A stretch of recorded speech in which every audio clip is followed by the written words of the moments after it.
Thank you. Welcome to the next episode of my series, Inside the Expert's Mind.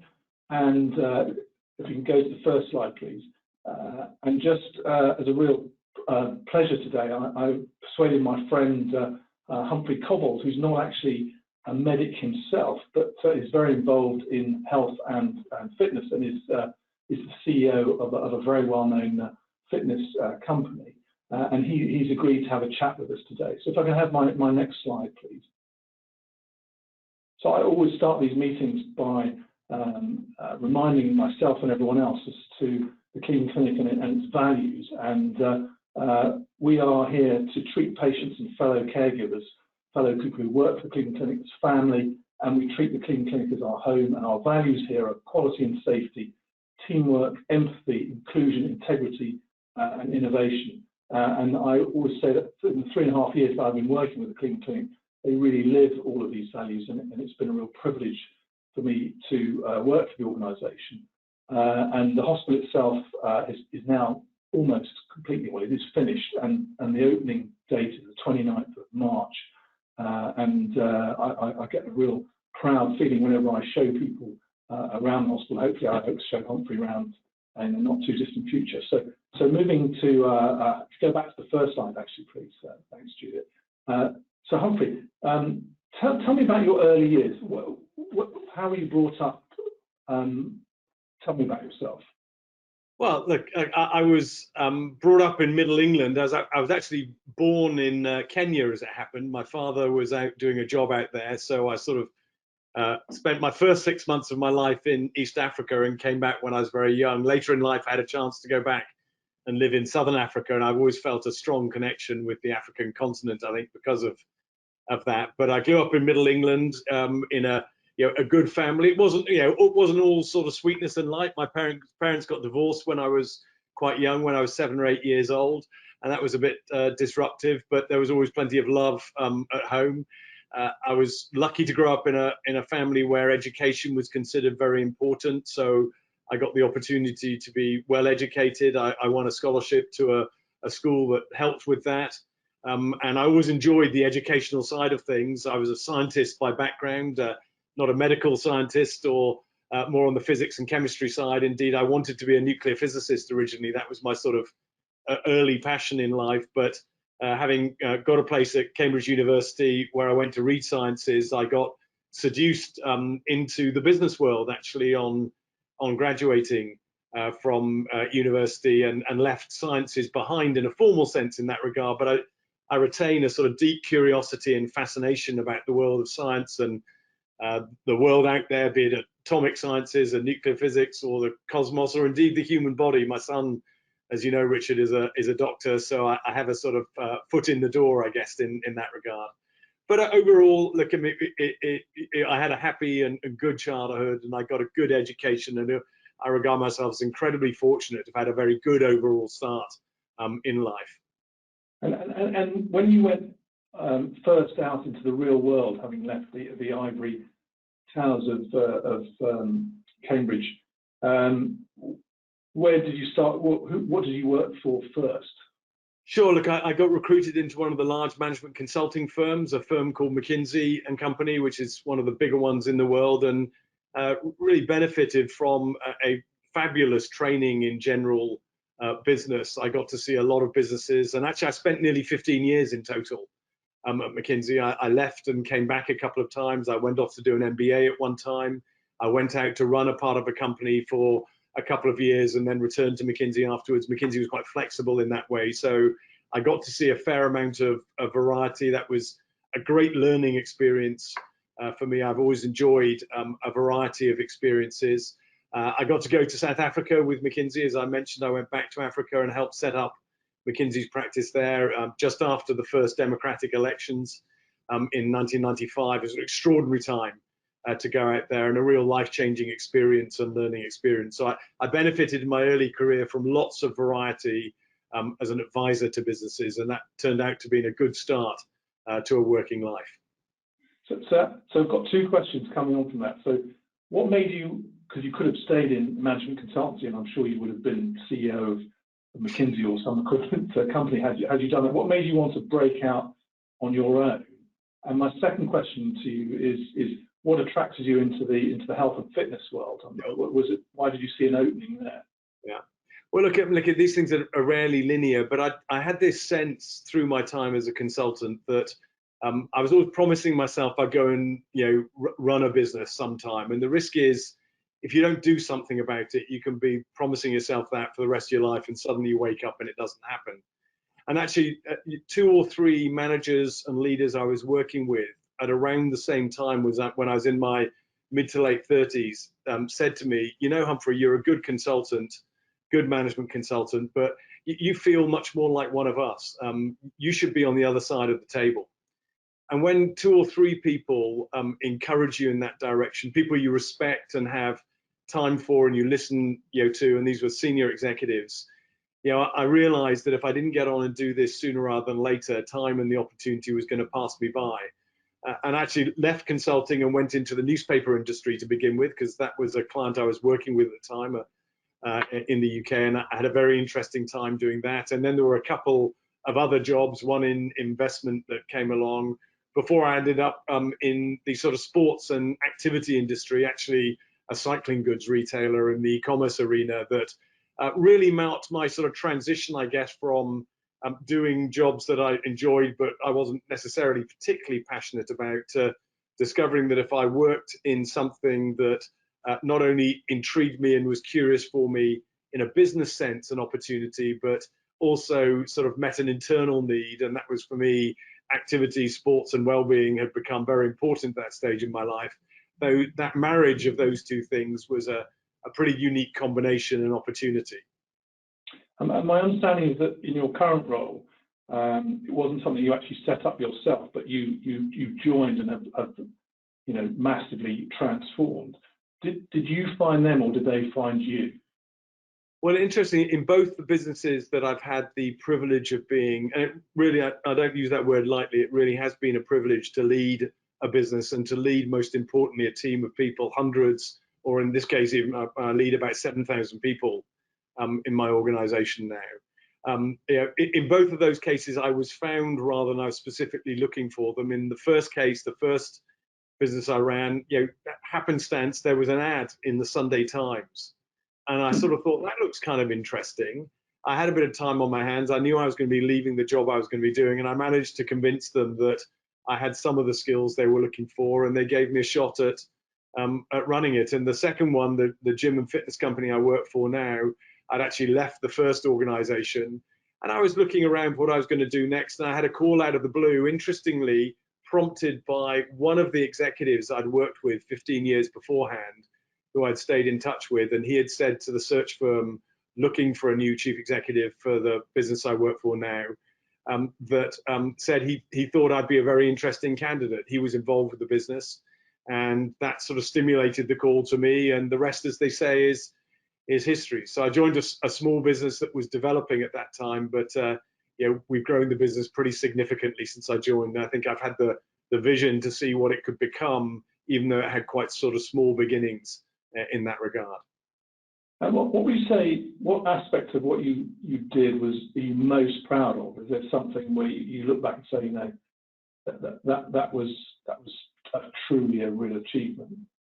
I think, and this may resonate with hospital management and medical management as well. I think that the single most defining achievement is really putting together the right team and assembling a set of people who have complementary mindsets, skills, and capabilities, and yet doing it in a way in which they can work together and collaborate. And that's, as I'm sure you'll know, harder than it seems, because you need strong individuals with strong characters who are sort of forthright and self-standing in their own perspectives, but you also need them to be able to subjugate to some degree their egos to the greater good and what you're trying to build together. And that's not always easy to get right. And I'll be honest, I got some of that wrong in the first role where I was chief executive, and I sort of paid for it in that the team was a very uncomfortable place at times. And I resolved in the sort of second situation when I was running the business I'm running currently to pay much more attention to the individuals and the combination of individuals, and that collective set. When I look at the way the team has been able to we've increased the size of the business by nearly tenfold over the last 7 years, and I've evolved the team over that time, and I've put together the team that's running it now, and we'll probably have to evolve it further.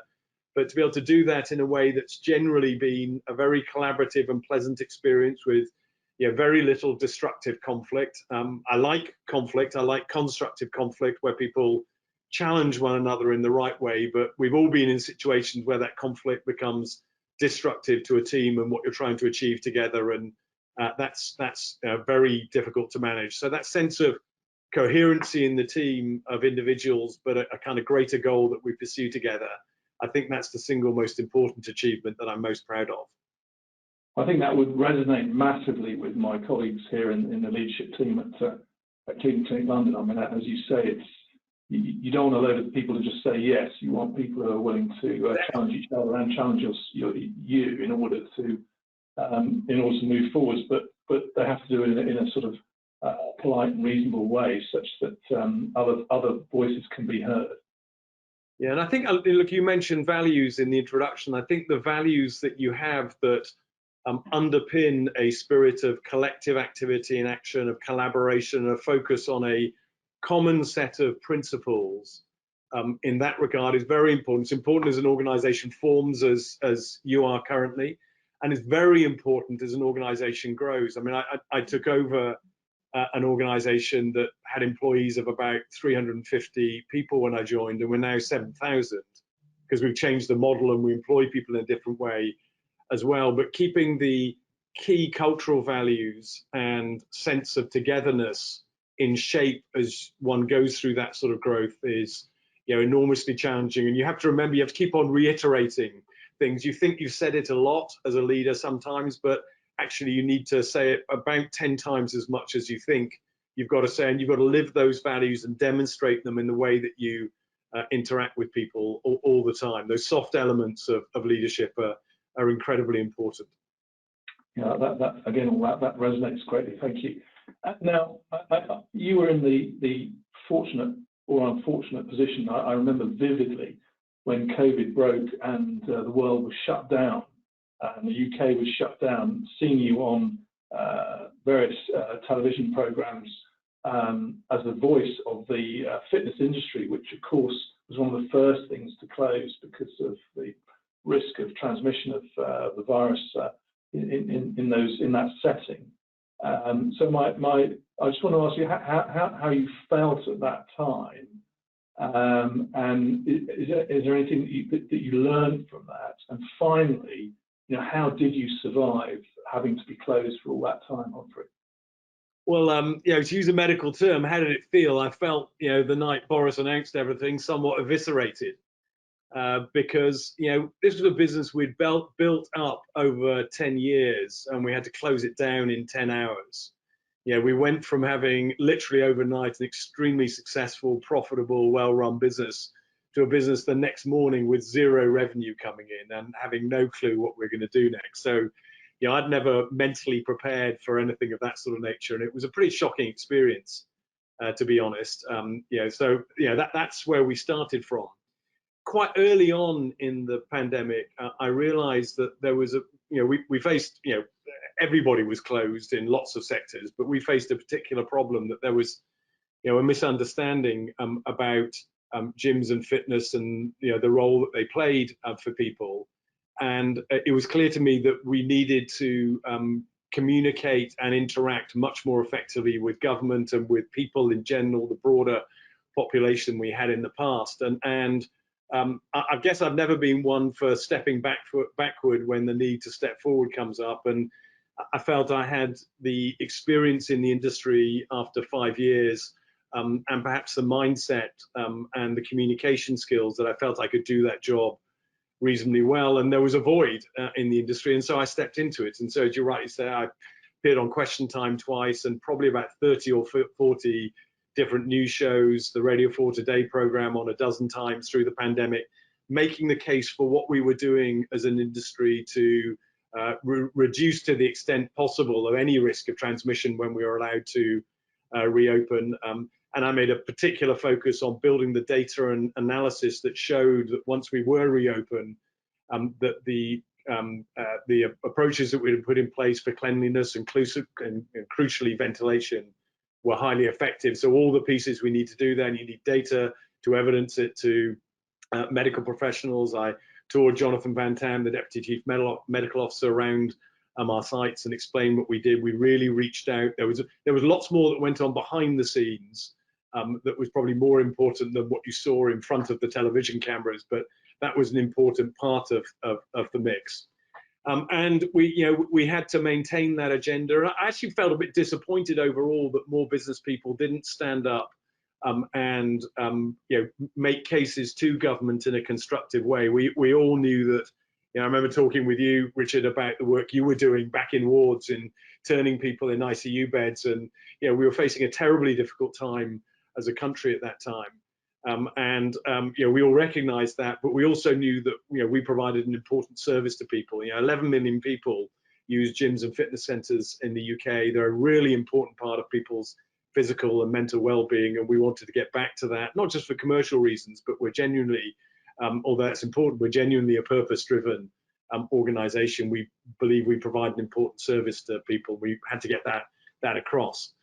In terms of actually surviving, of course, we were burning cash at the rate of about £1.5 million a day when we went into the pandemic, and you can't do that for too long without having a problem. So we had to dramatically reduce our cash burn, and we had to raise further capital.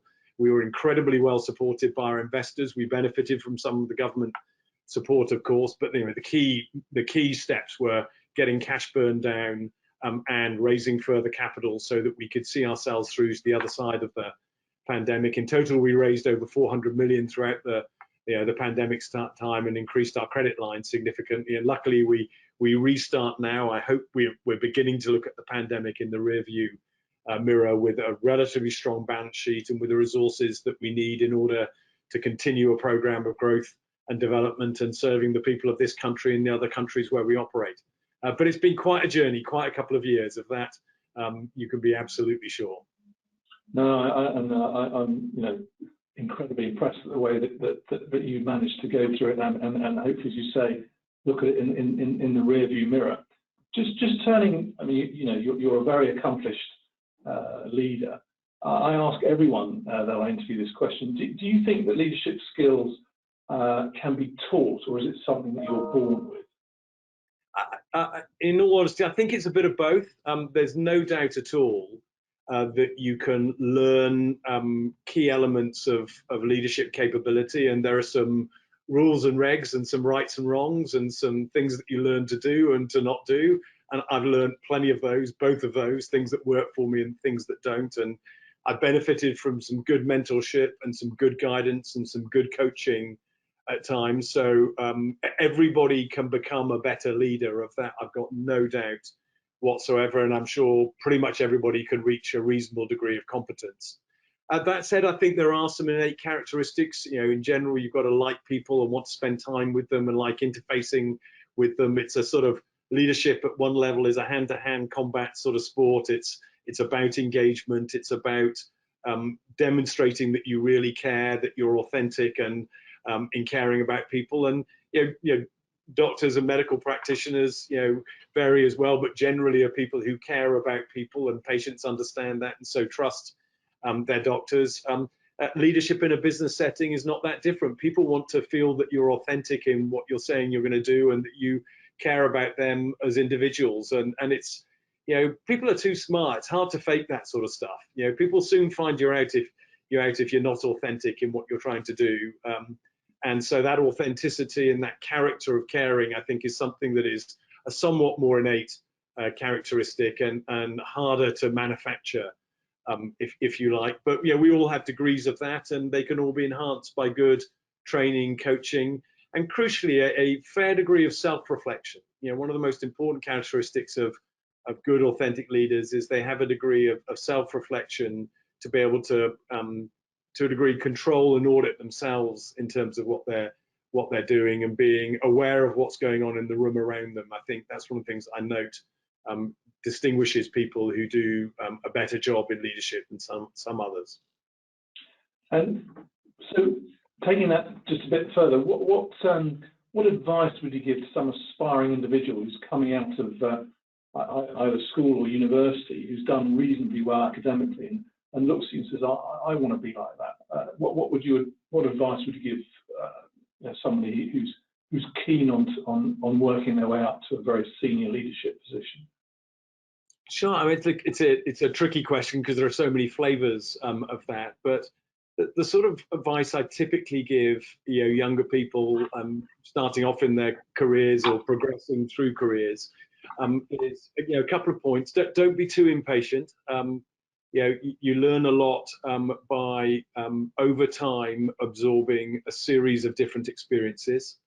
I encourage people not to be too linear. I think a mosaic of experiences, a portfolio of experiences in different settings, working with different people, in my case, in different businesses and different working environments. It's interesting how often now something triggers in me and I know what's going to happen next. And when I think about it, it can be an experience from 10, 15 or 20 years beforehand that I had no idea would reoccur later. And I'm sure, I mean, it's always struck me that the medical profession is particularly about pattern recognition and about a breadth of experience where you've seen stuff before and that triggers recollection in you. Well, in business, you're working with incomplete data and understanding. You're using background and often subliminal knowledge to help you understand what's happening in a situation. And you're only going to get that if you've got a breadth of experience in the early years. And quite often I speak to younger people who want to rush into their chosen career in year 1, 2, and 3.